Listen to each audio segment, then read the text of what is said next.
कुर्बानी के हवाले से मैंने कहा था कि किस पर कुर्बानी वाजिब है। अब सुनिए, मुख्तसर में बताता चलूँ मैं आपको।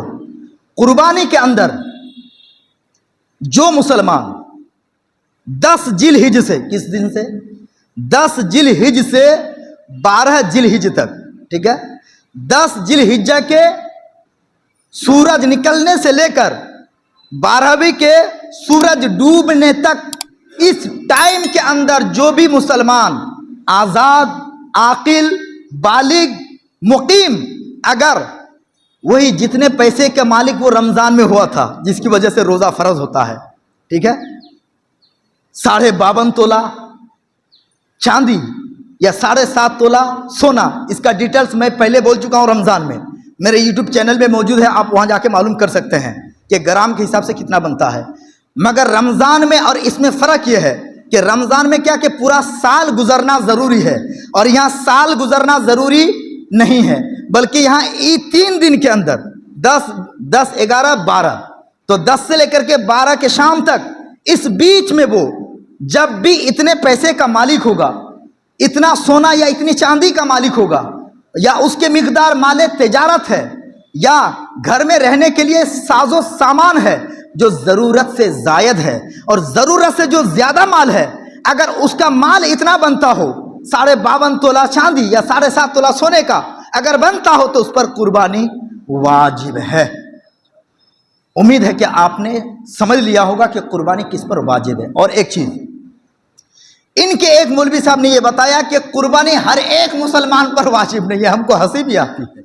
अल्लाह अकबर, अगर बाप बालिग है तो बाप पर नमाज फर्ज है, और अगर बेटा बालिग है तो बेटा पर नमाज फर्ज नहीं है क्या भाई? जिस तरह बाप पर अगर बालिग है वो आकिल है तो बाप पर नमाज फर्ज है, तो उन्हीं बातों की वजह से बेटे पर भी नमाज फर्ज है, बेटी पर भी नमाज फर्ज है, बीवी पर भी नमाज फर्ज है, पोते पर भी फर्ज है, परपोते पर भी फर्ज है। ठीक इसी तरह अगर ज्वाइंट फैमिली है, ज्वाइंट फैमिली में सारा माल एक ही के पास जमा होता है, 52.5 तोला चांदी या 7.5 तोला सोने का मालिक हर मेंबर फैमिली उसका मालिक नहीं है, तो उन पर वाजिब नहीं है। और अगर मालिक के पास भी इतना माल है, एक आइडिया लगा लीजिए 50,000 का मालिक, घर का मालिक भी है, बेटा भी उतने का एक्स्ट्रा मालिक है, बीवी भी एक्स्ट्रा उसका मालिक है, पोती भी उतने का मालिक है, तो हर एक पर कुर्बानी वाजिब होगी। बड़े जानवर में कम से कम एक हिस्सा वाजिब है, और छोटे जानवर में एक ही जानवर है, जैसे बकरी है, दुम्बा है ना, मेढ़ा वगैरह है, एक जानवर की कुर्बानी वाजिब होगी। अज़ीज़ान मिल्लत इस्लामिया, वक्त बहुत निकलता जा रहा है और इसके बाद हमको बताने का टाइम भी नहीं है। कल वीडियो ऑफिस में मैंने करीबन 10 मिनट का है ना लेक्चर दिया था, इस्लामिक बातें बताई थी। जो हिदायत हमको वीडियो ऑफिस में बुला करके दी जाती हैं वो 1450 साल पहले कुरान में मौजूद है, हदीस में पहले से मौजूद है, मगर मुसलमानों की वजह से हमको सुनना पड़ता है, जाना पड़ता है, और उनके गाइडलाइंस को फॉलो करने पड़ते हैं, वरना क्या नहीं है बोलिए? सब कुछ तो यहाँ मौजूद है। खुदा के वास्ते कुर्बानी आड़ में कीजिएगा, पर्दे में कीजिएगा, और धार हम जिस चाकू से या तलवार से है ना, जिस आला से ज़बह करेंगे उसको इतना तेज होना चाहिए कि टाइम ना लगे। मुझे दुख होता है कि जब मैं कुर्बानी करने जाता हूं, एक जानवर को किसी तरह किया, दूसरे जानवर में ऐसा लगता है कि मुझको पूरी ताकत लगानी पड़ती है। ये नाजायज़ व हराम है। बोलिए क्या है? ये नाजायज़ व हराम है। कुर्बानी हो जाएगी, मगर जानवर को बिला वजह ये जो हम तकलीफ देते हैं ये नाजायज़ व हराम है। इसलिए पहले से तेज कर लीजिए, और एक जानवर को करने के बाद बिल्कुल उसको पर्दा में कर दीजिए। दूसरे जानवर को उसी के सामने में करना शरअन ये मना है, ये जायज नहीं है।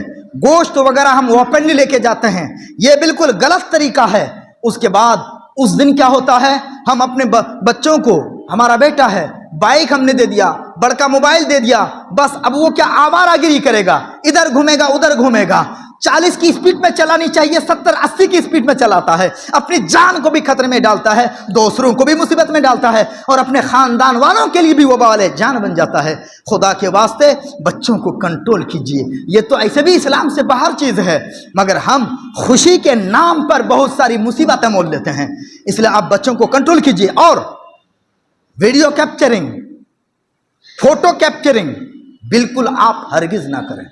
क्योंकि जब ये जाता है ना, जब वो ये वायरल होता है, तो जो नॉन मुस्लिम है भाई वो हमको पसंद है, वो हमें इजाज़त है। इसका तो ये मतलब नहीं है कि जो नॉन मुस्लिम है उसको भी पसंद है, बिल्कुल उसको पसंद नहीं है, वो तो दिल से नफरत करते हैं ना।